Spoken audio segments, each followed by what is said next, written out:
안녕하세요. 저는 35살 가스 회사에서 근무를 하고 있는 여자예요. 전 남편과 7년 전에 이혼했고 돌싱녀로 살다가 얼마 전 좋은 남자를 만나서 재혼을 했습니다.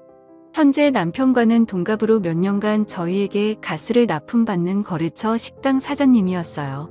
중국 음식점을 운영하는 제 남편은 저와 가스 배관 수리 문제로 자주 연락을 주고받다가 연이 닿게 되어 결국 사랑을 하게 되었습니다. 제 남편도 돌싱이었는데 이혼한 지 1년밖에 되질 않아 저와의 만남에 대해 오랫동안 고민한 듯 했지만 결국 저를 놓치기 싫다면서 그날로 저와 남편은 서로에게 사로잡혀버리고 말았네요. 아무래도 둘 다 아이가 없으니 크게 신경 쓰이는 건 없더라고요. 아무튼 그렇게 만남을 이어오던 중 한 번은 남편의 이혼 사유를 물어보니 술 기운을 빌려 괴로운 듯 말하더군요. 전 부인이 자신보다 10살이 어렸는데 결혼한 지 9년 정도가 되었을 때쯤 전 부인이 다른 남자와 바람이 난 걸 알게 되었는데 그런 사이를 오래 유지하고 있었다고 하더라고요. 그래서 자신과의 아이를 갖기 싫어했었던 걸 알게 되었답니다. 그런데 남편은 전 부인을 많이 사랑해서 웬만하면 가정을 지키고 싶어서 그런 모든 사실을 알고서도 억지로 참고 살았는데 집안 곳곳에 일부러 불륜 흔적을 남겨 놓았다네요. 결국 더 이상은 못 참겠다 싶어서 이혼했다고 합니다. 그 말을 듣는데 진심으로 전 부인을 많이 사랑한 감정이 전해져 왔습니다. 사실 오래된 거래처 고객이다 보니 상품 홍보를 위해서 영업 직원과 몇 번 방문했던 터라 전 부인을 본 적이 있습니다. 두 사람이 얼마나 금술이 좋았는지 가게 안에는 아내와 같이 찍은 사진이 도배가 되어 있었고 가게 이름도 아내 이름을 따와 지을 정도로 각별한 부부의 모습을 봤었습니다. 그런 두 사람이 이혼을 하니 한 번씩은 다 수근수근거렸고 저도 그중 한 명이었죠. 그런데 그랬던 제가 이 남자와 사랑에 빠질 줄 누가 알았겠습니까? 제 남편은 빨개진 얼굴로 제 손을 잡으며 말하더군요. 내가 원래 해바라기 같은 면이 있어. 한번 마음 주면 정 떼기 쉽지 않은데 이혼 이후로 유일하게 내 눈에 들어온 여자는 당신이라고 제게 고백을 했습니다. 새삼 심장이 쿵쾅대며 설레더군요. 진심인지는 모르겠으나 어쨌든 썩 듣기 나쁜 말은 아니어서 속아주는 셈치고 남편을 받아들이기로 했습니다. 남편은 연애 초반부터 지금까지 항상 달콤하고 부드러운 남자였습니다. 하나부터 열까지 저를 아기 다루듯 감싸주고 보호해 주었어요.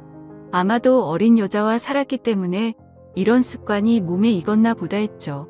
왠지 모르게 전 부인에게도 이렇게 했을 것 같다는 생각에 질투가 나더라고요. 그리고 전 부인 이름을 본따서 만든 가게의 상호명이 거슬렸던 저는 바꿔달라고 부탁했지만 남편은 가게 이미지와 홍보를 해둔 게 있기 때문에 바꾸긴 어렵겠다며 저를 설득하더군요. 제게 좋은 말로 웃으면서 얘기하는데 씁쓸했지만 남편의 말도 조금은 설득이 되었고 완고한 태도에 어쩔 수 없었습니다. 그렇게 남편과 저는 좋은 감정으로 만나다가 양가 부모님께 허락을 받았네요. 하지만 둘 다 재혼인 상황이어서 우선 혼인신고를 먼저 했고 결혼식은 조금 미루기로 했습니다. 결혼식만 안 올렸다 뿐이지 사실혼 관계였던 거죠. 혼인신고 이후 저는 남편 집으로 들어가 동거를 했고 이미 법적으로 부부였기 때문에 저는 그 남자의 아내로서 그리고 며느리로서의 삶을 살았습니다. 다시금 결혼 생활을 하면서 아내의 역할을 해보니 참 낯설더군요. 혼자 살던 습관에서 벗어나 누군가와 같이 하루를 맞이하고 끝내는 것은 익숙하지 않았습니다. 덜렁거리고 집안일을 한꺼번에 모아서 처리하는 저와는 다르게 남편은 매 순간 깔끔을 떨며 잠시라도 어질려져 있는 모습을 보는 것을 꺼려하는 깔끔한 성격이더라고요. 그렇지만 남편은 싫은 소리 한 번 하지 않으면서 특유의 자상함으로 따뜻한 말을 건네주었어요. 여보, 힘들면 내가 할 테니까 그냥 당신은 당신 일만 봐. 어차피 내가 집안일 하려는 사람과 결혼한 게 아니고 사랑해서 결혼한 건데 당신이 스트레스 받는 거 싫어라며 든든하게 절 안아주니 예전에는 느껴본 적 없는 처음 느껴보는 남편의 따뜻함에 몸이 녹아내릴 지경이었습니다. 자상함은 개미 코털만큼도 없던 전 남편과는 달리 저를 아껴주며 보듬어주며 곁을 지켜주고 시댁의 공격으로부터도 잘 지켜줬습니다. 어느 날 시댁에 갔는데 시아버지가 어디 며느리 음식 솜씨 한번 보자며 제게 저녁 식사를 차려보라고 했네요. 집안일은 젬병이었던 저는 예상치 못한 미션에 우왕좌왕하다가 인터넷 요리 레시피를 보며 겨우겨우 재료를 파악해서 만들었습니다. 생각보다 시간이 많이 걸린 탓에 시아버지가 배가 고프다며 나오셨고 제가 만든 음식 맛을 보았는데 갑자기 표정이 변하더라고요. 솜씨가 마음에 안 들었는지 젓가락을 탁 내려놓으시면서 말했습니다. 아가야. 아니 참 내 마흔을 앞두고 있는 너한테 아가야라고 말하기도 참 별스럽구나. 나이를 먹었으면 음식 정도는 할 줄 알아야지. 음식을 업으로 삼는 사람 집안에 시집와서 남편한테 요리도 부려먹을 작정이냐고 말하더라고요. 옛날 아가는 어린 나이였으니 가르치면 된다라고 생각했는데 라고 중얼거렸습니다.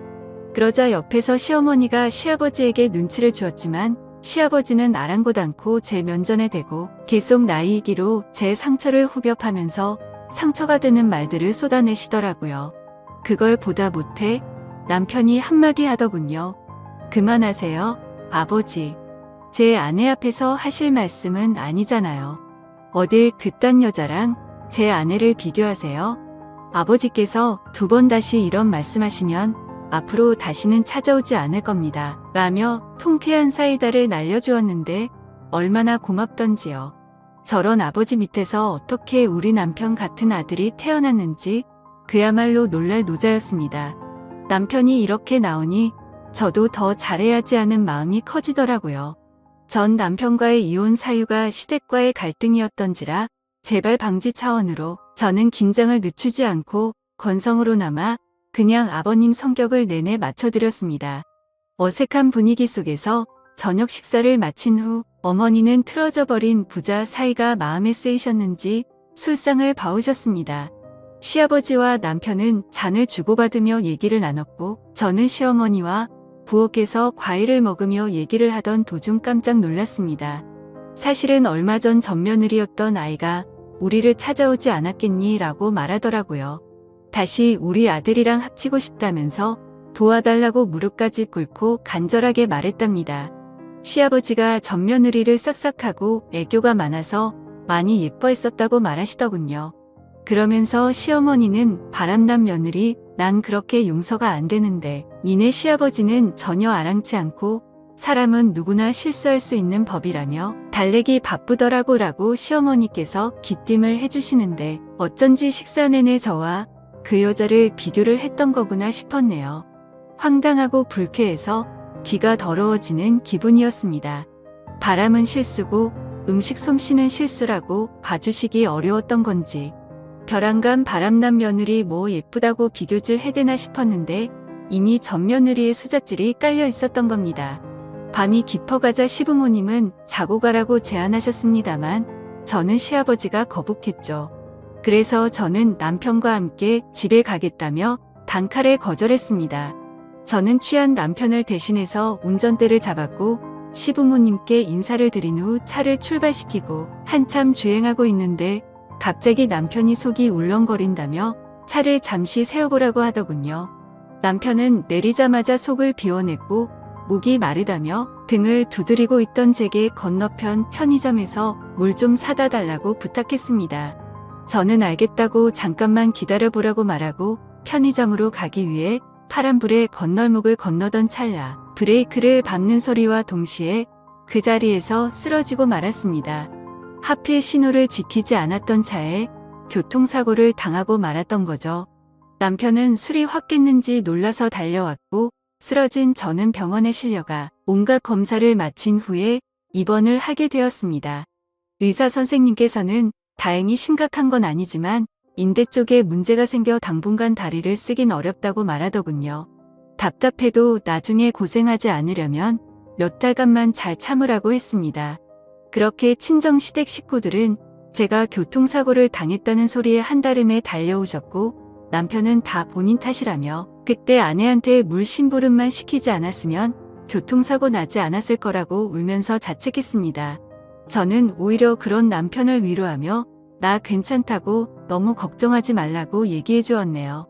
시아버지는 그 와중에서도 혀를 끌끌 차시며 시댁에서 자고 가라는 말을 안 들어서 벌받은 거라고 하시는데 대꾸할 힘도 없었던 저는 몸 아픈 것도 서러운 판국에 그마저도 꼭 참아내야만 했습니다. 남편은 그 후로 병원에서 먹고 자고 하며 전보다 몇 배로 제게 신경을 써주며 잘해줬습니다. 다리가 불편해서 밥도 제대로 못 챙겨 먹을까봐 손수 떠먹여주고 난 후에야 가게를 나갔고 하나부터 열까지 다 챙겨주더라고요. 남편이 허구한 날 씻겨주고 재워주고 먹여주니 정말로 아기가 된 느낌이었습니다.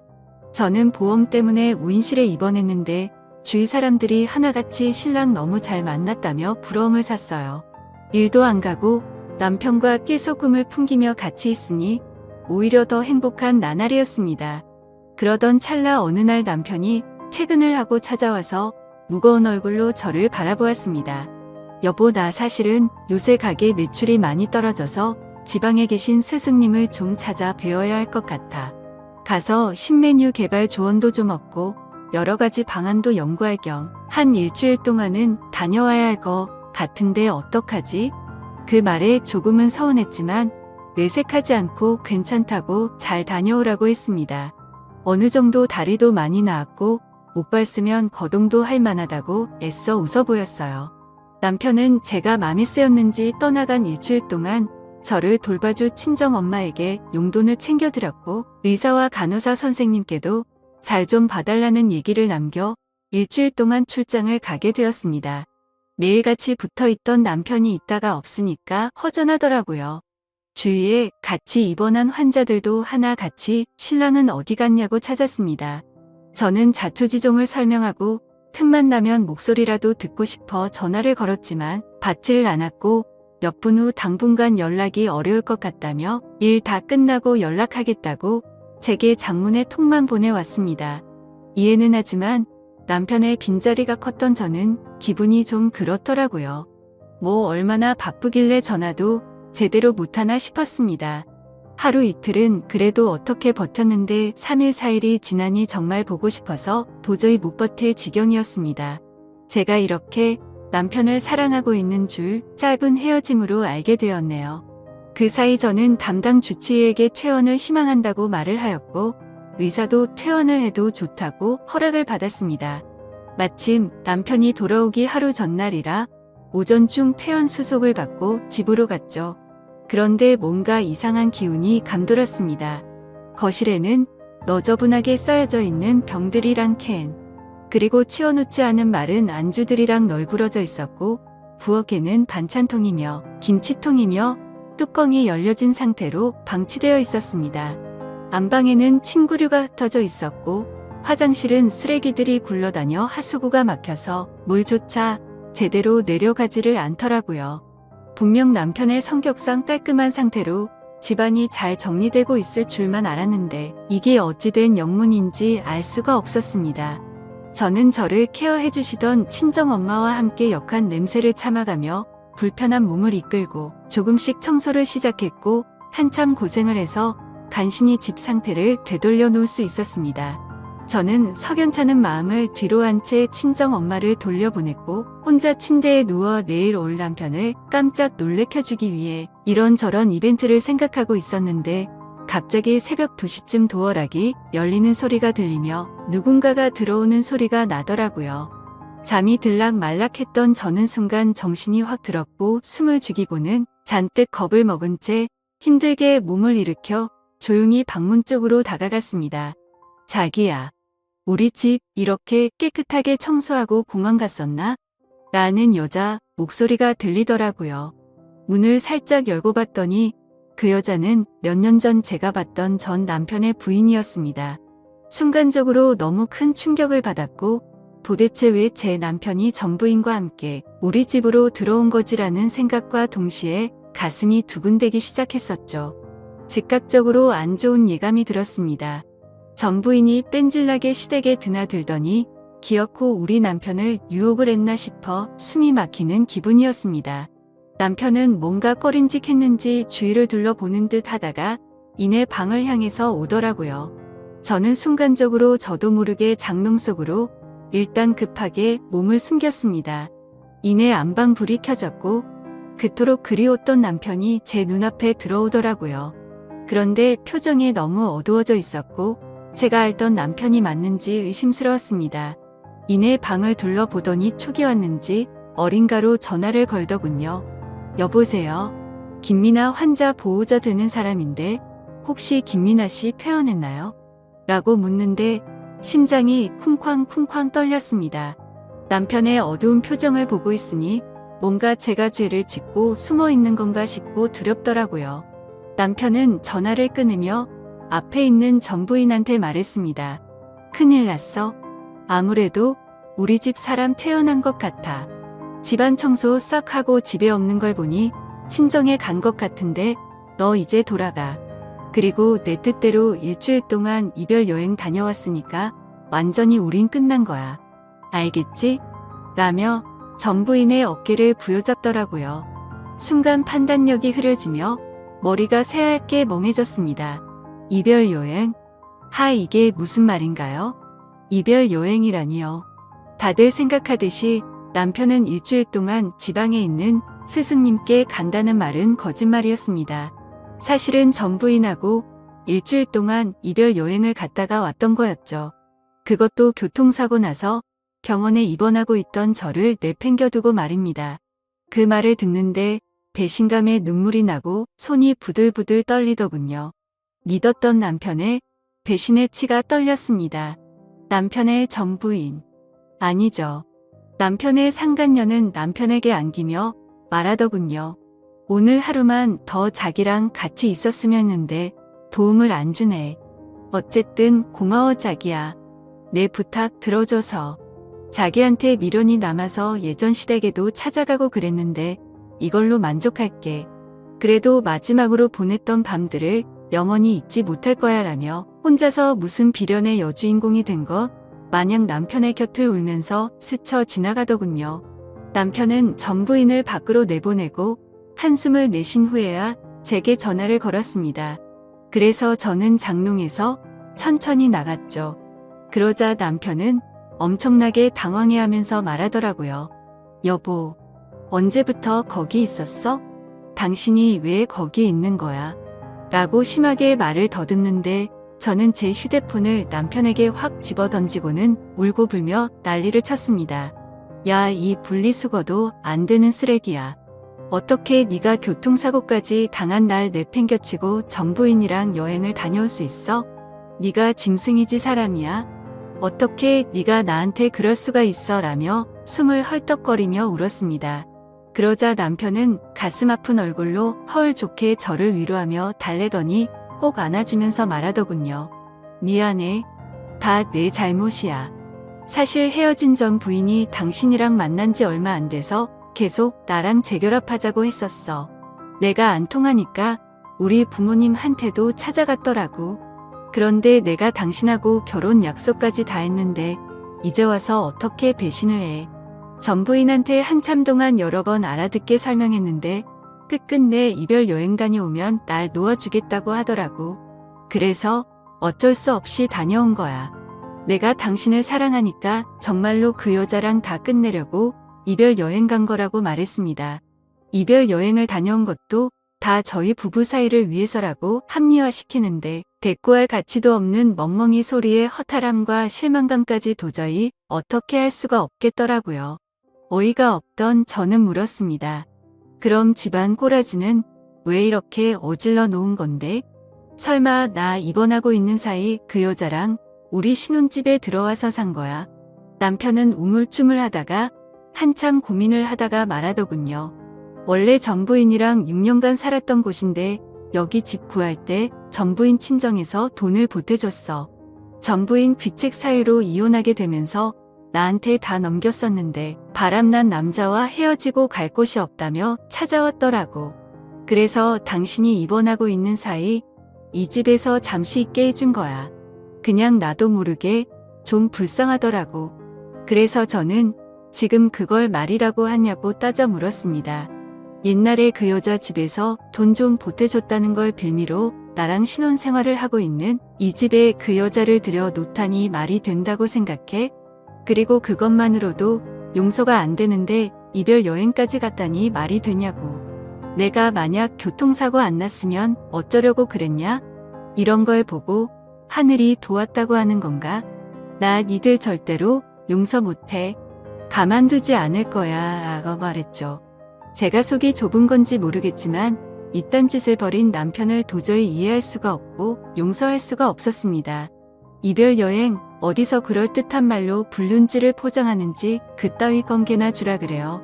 그들에게 로맨틱했던 일주일의 시간을 아무것도 모르고 남편을 그리워하며 보냈던 걸 생각하니 더욱 울분이 치솟았습니다.